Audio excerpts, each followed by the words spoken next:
Leather, yellow leather.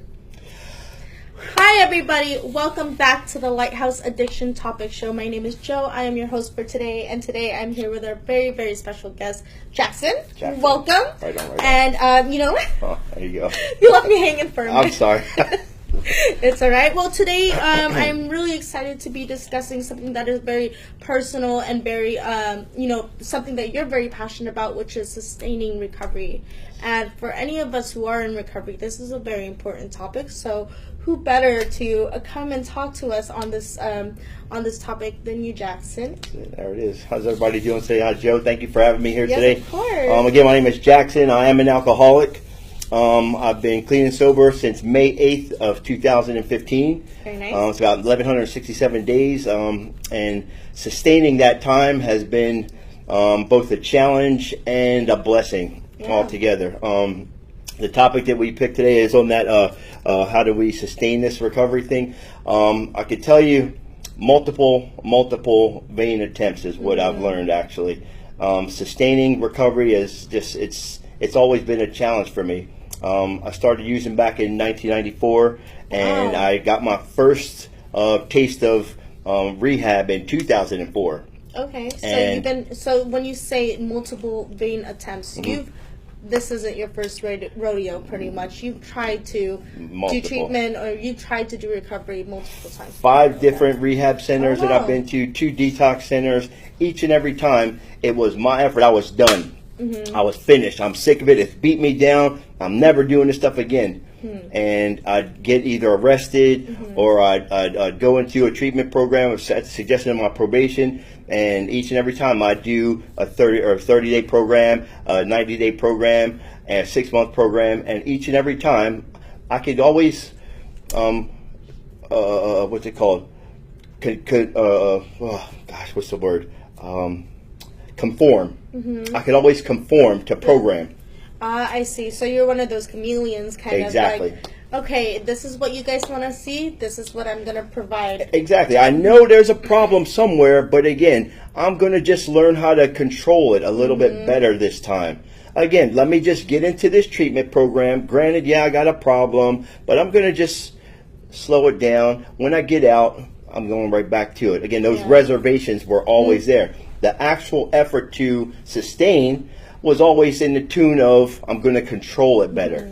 So that was always my understanding of sustaining this recovery thing. Again, I'm not going to use as much, I'm not going to drink as much, but again, it was always my effort to get in there, slow it down, conform a little bit, then get out and then try to control it.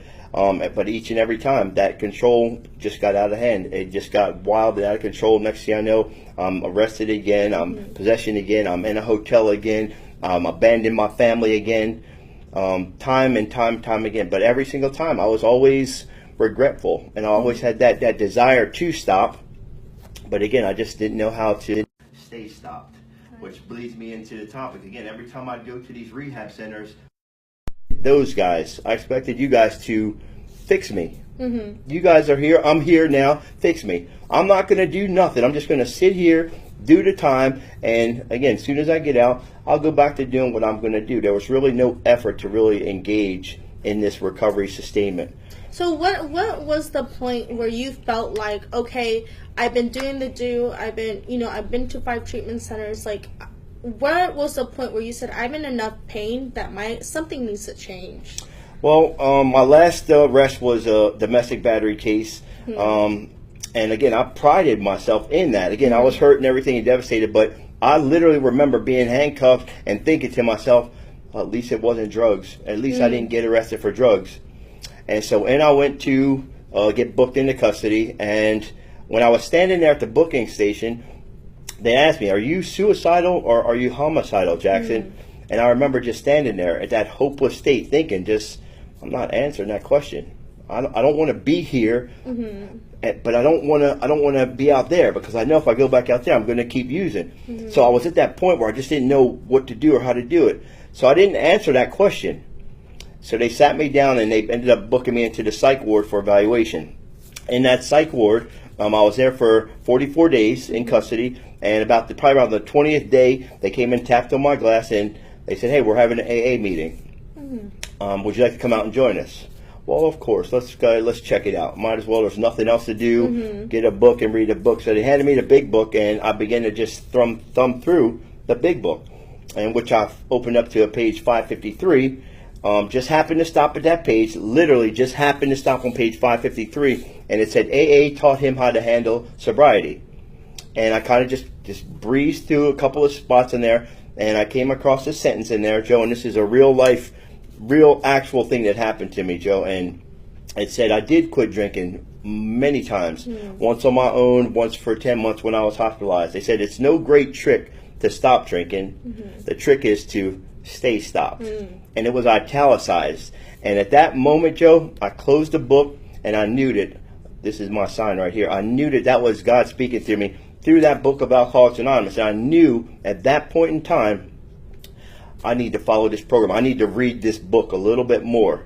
And as I began to read that book a little bit more, little by little, I had a piece of lead about that big, because I was in the psych ward, and I just happened to find a piece of lead on the ground, and I just remember underlining page after page, sentence after sentence, and the book was just speaking to me and talking to me. And I knew that when I got out, I was going to sustain, I was going to make every effort, I was going to do whatever it took to find out more about this AA program, because I never followed it. All the other programs that I've been in, I'm not touching no big book. I've been in other meetings, but I'm just there to get my court card signed. So again, that big book was really my light bulb, spiritual experience, whatever you want to call it. But again, it's just a matter of me be willing to actually continue to read. And literally, that was my state of mind. I was investigating. I was exploring more and more. And the more I tried to dispel it, the more I tried to actually find something wrong about it, I kept finding myself. This is exactly how I feel. This is exactly what I was thinking. Oh my God, that makes sense. And that's exactly what kept happening throughout that book. It was amazing. So everything kept resonating with you. Yes. Okay, you can go ahead and tell us a little bit more about your story. So, like, after you went out of jail or after the psych ward, did you decide, okay, this is something that I'm going to pursue, is long-term recovery, which is pretty much what it means when you say sustaining recovery, long-term recovery. Exactly. So what happened so when I got released from jail, I was immediately taken to a residential program, Safe Refuge, out in Long Beach. Oh, wow. I didn't know that you were I'm an alumni to Safe Refuge, Substance Abuse Foundation. I was there for 11 months. And again, when I walked, or when my probation, I checked out, went to probation, the VA came and picked me up at probation, and the VA took me right over to Safe Refuge. And when I walked in, when they finished intaking me, doing the intake at Safe Refuge, they were having a meeting. Yeah. And as I walked into their meeting room, I had my big book still. They were on the same page, Joe, crazy. As when I left the county jail. Again, sign number 2. That's really, really. So again, and I raised my hand and shared in that same meeting. I'm like, hey, you guys, I just got out of county jail. I said, and you guys can trip all you want to. I said, but I'm on the same page that you guys are reading right now. Wow, what a God shot. God shot left and right. He's just knocking me out. And again, all I could contribute it to was this God thing. And I've never been this big God person, you know. But again, I was always had the belief in God, but I never knew that I was about to have this relationship.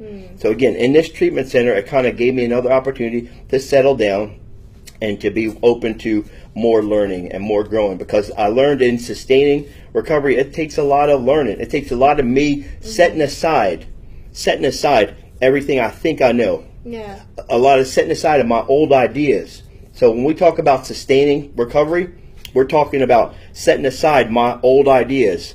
In like Buddhism, we call that emptying your cup, because if you come into a situation with a cup that's already overflowing or full, then you can't fill it up with things that, you know, are new to you. There it is.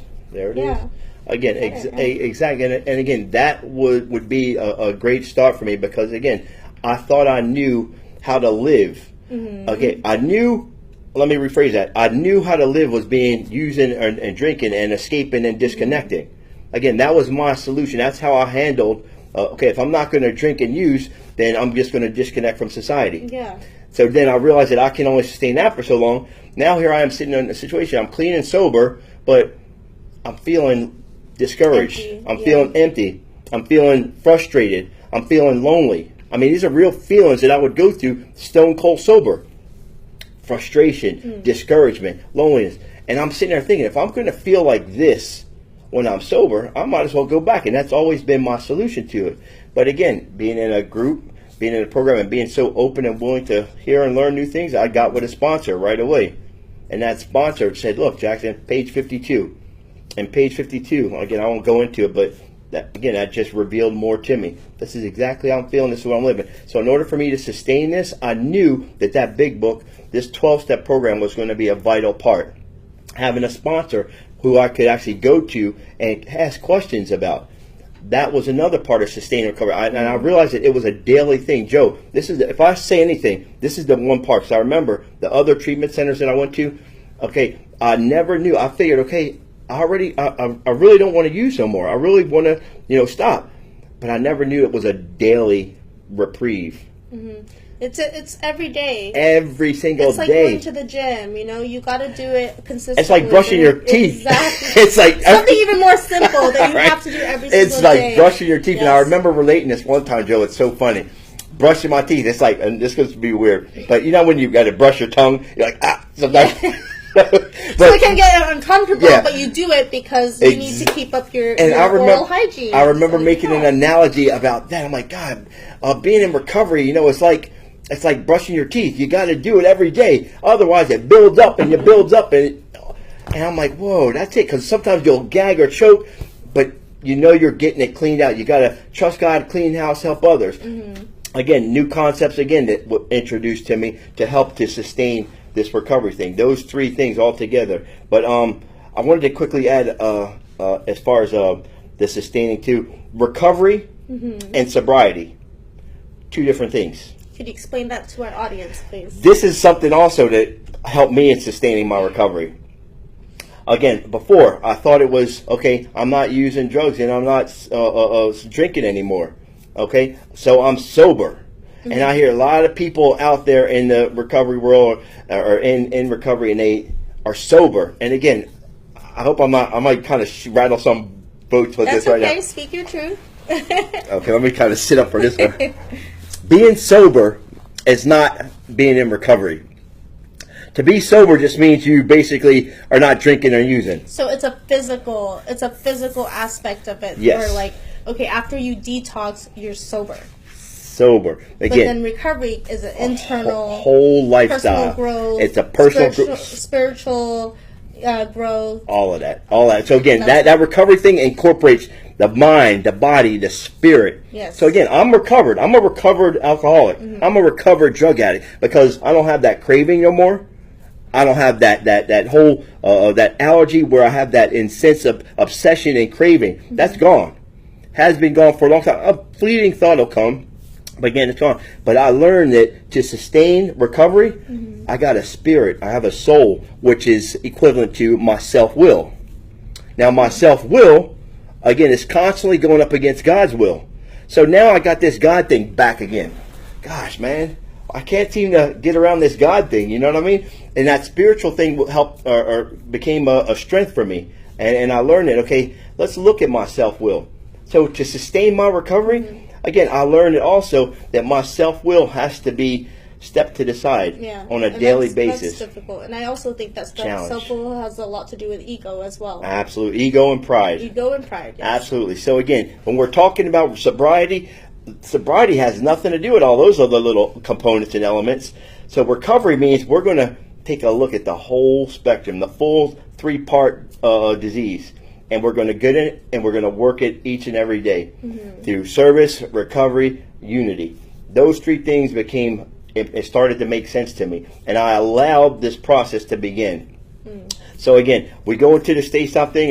Were there some other questions you were going to ask me, or I thought you were? No, you're doing well. Well, I'm really curious because now that I know your story and we're hearing your story, how did this go? How did this spark the inspiration for the clothing line? I don't know if it's a clothing line or... Yes, it's a clothing line. Okay, so the clothing... Hit me one time. This is the best part right now. This is the best part. Hey, so America, check this out. This is the best part. Go get everybody. Bring the family in. This is the best part. Okay, so I would just like to know Yeah. what inspired you to create. I was going to call it an empire because you're telling me all these other ideas you Yeah. had for the company. Yeah. But Stay Stopped is this clothing line. It started off, or it is starting off as a clothing line. Yes. We don't know where it's going to go. But so your story inspired that.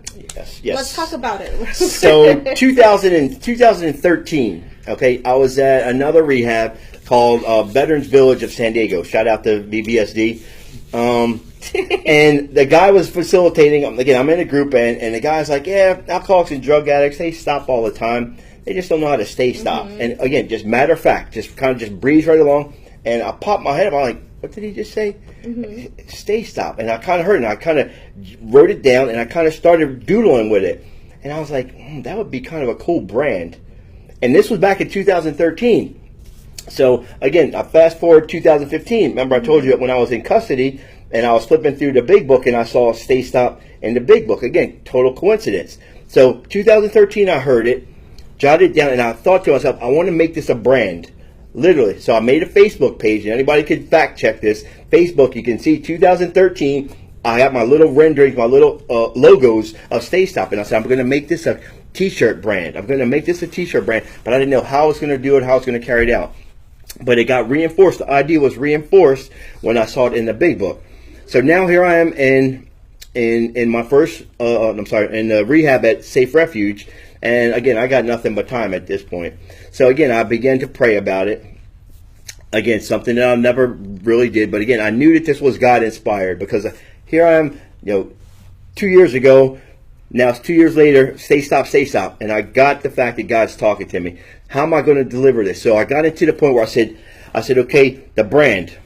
I said, I want to make the brand something that can take away that stigma. I wanted to find some way to create a sense of unity. Because again, I'm an AA. I follow AA. I'm a full-on, big book thumping, 12-stepper. But then I also was going to NA. I've also gone to CA. So again, I wanted to find something that could kind of unite us all together, as well as all the other avenues. So there's many avenues to recovery, and I believe that as well. Excuse me. But I said I want a brand that could somehow reinforce and kind of support all men and women in the walks and trudging this thing called recovery. Again, not just sobriety. Again, I'm talking recovery. Again, I really like to emphasize that, because recovery, sobriety is big. So I encourage everybody that's in sobriety to join me in this lifestyle of recovery. So again, Stay Stopped came in as a brand, and I went and I got it trademarked, because again, I just wanted to make it something that was a brand. I saw Ruka, you see Hurley, you see Nike, you see all these different brands, and I said brands have an impact on people. Clothing and apparel have an impact on people. So again, it also brings unity. So again, I wanted to attract awareness that, hey, we're doing recovery. Hey, we're doing the deal.